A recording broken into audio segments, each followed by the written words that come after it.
Começar falando que o curta-metragem aqui não é meu, tá ligado? Só fiz isso aqui pra chamar sua atenção. Eu participei de 4 processos do curta-metragem. Então assim, eu sei da maioria das coisas que aconteceram ali no bastidores. E hoje eu vou contar pra vocês.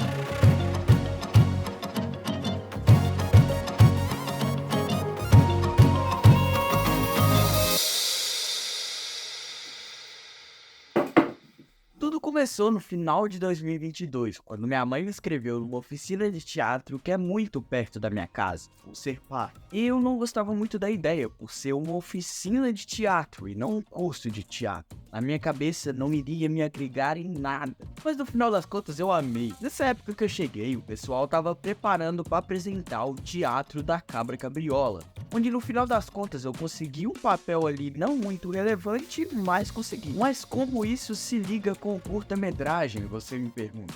Quando a gente acabou de apresentar o teatro, alguém, se eu não me engano a Bonnie, deu a ideia de criarmos um curta-metragem inspirado nessa peça. O que no começo eu fui totalmente contra, porque como a gente vai adaptar uma peça infantil, onde os personagens são um boi, uma galinha, um coelho, uma formiga e uma cabra, pra um curta-metragem, sem ficar zoado. Graças a Deus desistiram dessa ideia, mas dessa ideia acabou surgindo a ideia de criarmos um curta-metragem. Mas a grande pergunta é, do que seria esse curta-metragem?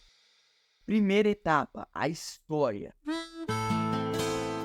Uma bela terça-feira, a Thaís, a professora de teatro do Zerpaf, chegou e falou que a aula seria voltada para que todo mundo criasse uma história ou um esboço de uma história. Sim, mano, do nada. Como foi do nada, acabou que todo mundo escreveu o que veio na cabeça ali na hora. Teve gente que criou histórias sobre uma capivara, sobre depressão, sobre bullying, sobre um herói, e eu no dia eu tava completamente sem ideias. Então eu criei uma história inspirada na vida do meu avô, mas acabou que no dia eu tava com muita preguiça e não consegui desenvolver a história e colocá-la em papel. Então eu resumi uma história bem complexa em meia página. Então a minha história recebeu 5 votos. Se eu não me engano, foi a segunda ou a terceira mais votada. Mas perdendo pra Vida do Crime é Ilusão, de Tairine Tainá.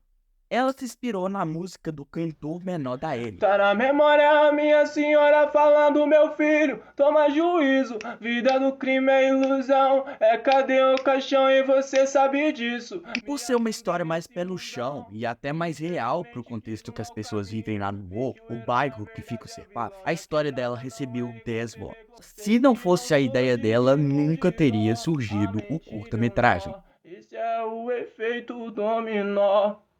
Segunda etapa, as ideias.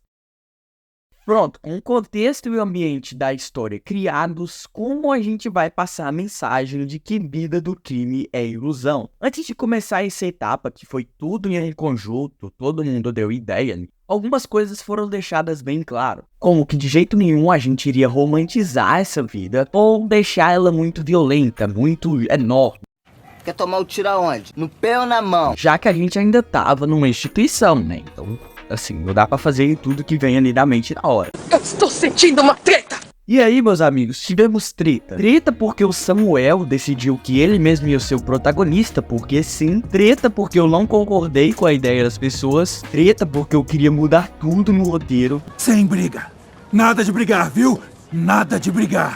E uma dessas brigas, como eu falei, foi com o Samuel, logo protagonista da história. E a outra, a maior delas, foi com a Maria, a outra protagonista da história. Então, antes mesmo de iniciarmos a gravação, eu já tava brigado com os 2 protagonistas. Eu já fiz as pazes com os 2, graças a Deus, no meio das gravações a gente fez as pazes, mas eu vou concordar que nessa etapa eu tava muito chato. Eu vou ter que ser transparente com vocês.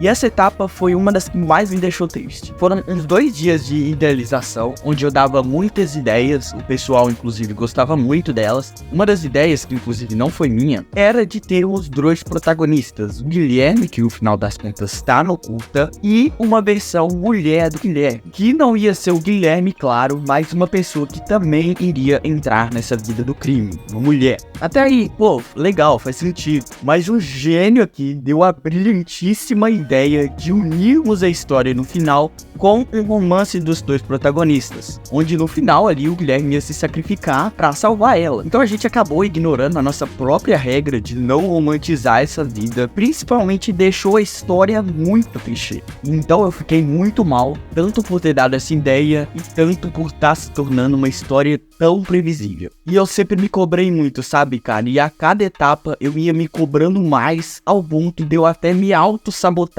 em alguns momentos. Mas aí a Thaís analisou as ideias e graças ao bom Deus do céu, ela não aprovou essa história. Então nesse terceiro dia, ela sentou com a gente e elaborou uma história do zero, que no final das contas é o que vocês vão ver ou já viram no curta-metragem.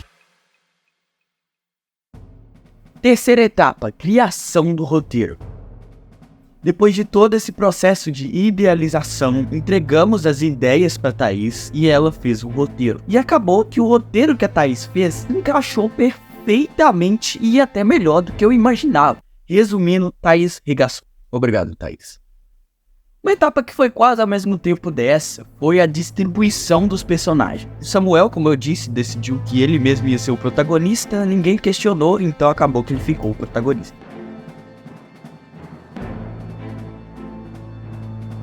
Tirando esses personagens, tudo foi decidido ali depois. Quarta etapa, gravação.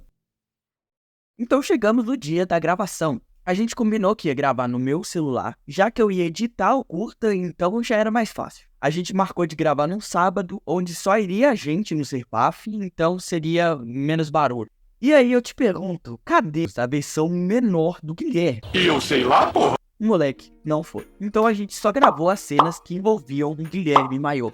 Então não gravamos umas cenas, mas metade das cenas do curta-metragem inteiro em um dia. Então só faltavam as cenas que envolviam o Guilherme menor. Mas até aí de boa, porque era só esperar mais 2 dias que a gente gravava o restante das cenas. Na terça, ele também não foi. Na quinta, ele também não foi. Na outra terça, ele também não foi. Na outra quinta, ele também não foi. Nada funciona, nada que é do pobre funciona. A versão menor do Guilherme ficou bem doente mesmo, tá ligado? De cama. Então, pra não remover ele do papel, a gente preferiu esperar ele melhorar. Mas então a gente decidiu que era melhor retirar essa coisa de salto temporal pra deixar a história mais simples. Então, e o Filipinho foram retirados do... Então na outra terça gravamos a maioria das cenas. Só faltavam algumas cenas ali que a gente ia gravar na quinta-feira, mas poucas cenas mesmo. Mas aí teve mais problema, porque a Thaís iria entrar de férias por 3 semanas. Então nas próximas quinta, terça e na próxima quinta eu iria ser responsável por gravar e dirigir os atores. Até aí de boa. Mas aí os problemas acabaram? Não. Porque na quinta-feira, a Maria, a menina que fez a mãe no curta-metragem, ela não... Na terça, ela também não foi. Na quinta, ela foi na porta do Serpaf, mas não gravou a cena. Então deu a outra terça-feira, a Thaís voltou de férias e adivinha quem voltou com ela? Pois é. Então quase 4 semanas depois, a gente conseguiu gravar a última cena. Quarta etapa, a edição. Depois de tudo isso, eu finalmente poderia começar a brincar. Durante as gravações, a gente teve um problema que era a memória do meu celular, que era extremamente pequena, já que só tinha 32 GB. Então o que a gente fazia era gravar as cenas e quando eu chegava em casa, eu juntava todas essas cenas num vídeo do YouTube e quando acabou as gravações, eu só salvei esses vídeos do YouTube e comecei a editar. E esse processo da edição, acredite se quiser, foi um dos mais fáceis de todos. Porque os vídeos já eram meio que editados ali, sabe? Já que todo o curta são meio que planos contínuos. Eu resolvi editar pelo CapCut mesmo, porque eu já estava acostumado. Várias coisas do curta-metragem mudaram nessa etapa. Muita coisa que a gente colocava no papel e na hora que eu ia editar, simplesmente não funcionava. Então eu fui alterando umas coisinhas pequenas ali, inclusive a... Sexta etapa, regravação. Depois de você ver e rever o curta-metragem tantas vezes, você começa a perceber alguns erros. como falta de interação entre alguns personagens, a falta de diálogos depois do salto temporal, a falta de explicação de alguns pontos ali na história. Então eu propus um diálogo para Thaís que resolveria a maioria desses problemas, não todos, mas resolveria ali alguns. Que é inclusive uma cena entre o meu personagem e o personagem do Guilherme. No final a gente regravou com esse diálogo que eu escrevi.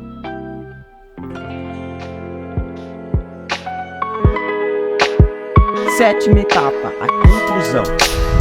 E uma das coisas mais satisfatórias daquele curta-metragem, com certeza, foi ter acabado ele, tá ligado? Que ele acabou nas minhas mãos, tá ligado? Porque eu fiz a edição.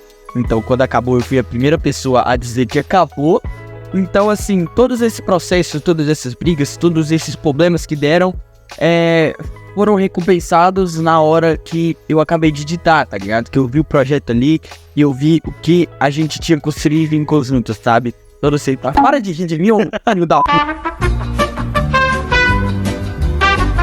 Depois que a gente acabou, vieram as primeiras exibições testes. Aí já tinha aprovado toda a edição do curta, porque de pouco em pouco eu ia mostrando pra ela, né, pra diretora do curta. E depois a gente fez uma exibição teste com a turma. Uma galera ficou bem constrangida em se ver, mas bem normal, sabe? Só ficou envergonhado em se ver no filme. Cara, foi muito legal, porque eu senti que mesmo todos sabendo o plot twist da história, todos ainda se divertiram, sabe? Mas aí veio mais problemas. Porque a gente iria ter que regravar todas as cenas que tem armas ou que tem alguma coisa insinuando a droga. Ou seja, metade do curta-metragem. E só faltavam 2 semanas para estrear o... Cara, eu nem preciso dizer que isso tiraria todo o sentido do curta-metragem, já que a história gira em torno do tráfico, mas graças a Deus, a diretoria do Serpaf foi muito atenciosa e deixou que a gente continuasse com a cena. Porém, no começo do curta, teria que ter um aviso aos pais e familiares, dizendo que a gente de forma nenhuma estava incentivando os adolescentes a fazerem isso. O que é totalmente compreensível, porque a gente é jovem e a gente ainda tá dentro de uma instituição. Como eu falei, a gente não podia fazer tudo que viesse ali na mente. Então eu, a todo momento, queria que a história ficasse boa, sabe? Que o curta-metragem no todo ficasse bom. E principalmente por a Thaís ser uma pessoa muito mente aberta, a gente alcançou esse objetivo. Oitava etapa, o marketing. Para programar o site, eu tive essa ideia de criar um site que eu lembrei muito dos sites que fazem filmes que ajudam muito a divulgar, né? Que a gente lá ia poder juntar todas as informações do curta-metragem, as informações que não estão na descrição do próprio curta-metragem. Então pensei em juntar tudo lá e fazer um site só por vida do Criou a Ilusão. E programei esse site que, no final das contas, não foi pro ar, porque tem uma política lá no Serpaf, mas com certeza é algo que eu vou usar em alguma parte da minha vida. No começo a gente iria ter 2 trailers. O primeiro, que eu mesmo fiz, seria lançado 20 dias antes do curto estrear. E outro que seria feito pelo Rian e seria lançado 10 dias antes do curto estrear. Mas por problemas lá no celular do Rian, eu não entendi muito bem o que aconteceu, não deu pra ele fazer o trailer. Então acabou que só ficou esse meu mesmo. Nona etapa, a pré-estreia. Então a Thaís decidiu que no dia 21 de junho seria a pré-estreia do curta. Então exatamente no dia 19 de junho eu acabei o último ajuste no curta. E o que eu fiz foi pegar o curta, salvar no meu canal do YouTube e deixar no modo estreia, para no dia 22 de junho ele estrear. Detalhe, a única pessoa que tinha essa última versão do curta era eu. Então no dia 20, escuta bem, eu não tô mentindo, no dia 20 o meu celular queimou. Mas até aí de boa, porque o curta ainda estava salvado no canal do YouTube, então era só a gente entrar na minha conta do YouTube por algum lugar e salvar o curta. A verificação de 2 etapas estava ativada. Então no dia 21 de junho, faltando umas 5 horas pro curta estrear, a gente conseguiu salvar o por um PC lá do Serpaf, que a gente entrou na minha conta e conseguimos salvar, graças a Deus. Tem outro também, meu canal também ia de ralo, cara, porque eu não teria recuperado a senha do meu canal. Então de noite, todos os pais envolvidos puderam prestigiar o curta-metragem. O pessoal chorou, se divertiu, riu, e isso foi incrível no nível, meu parceiro. Uma das melhores experiências da minha vida, assim, disparado, cara. Foi vendo essa multidão tão imersa na história que a gente tinha criado, que eu tive mais certeza que é isso que eu quero fazer pro resto da minha vida.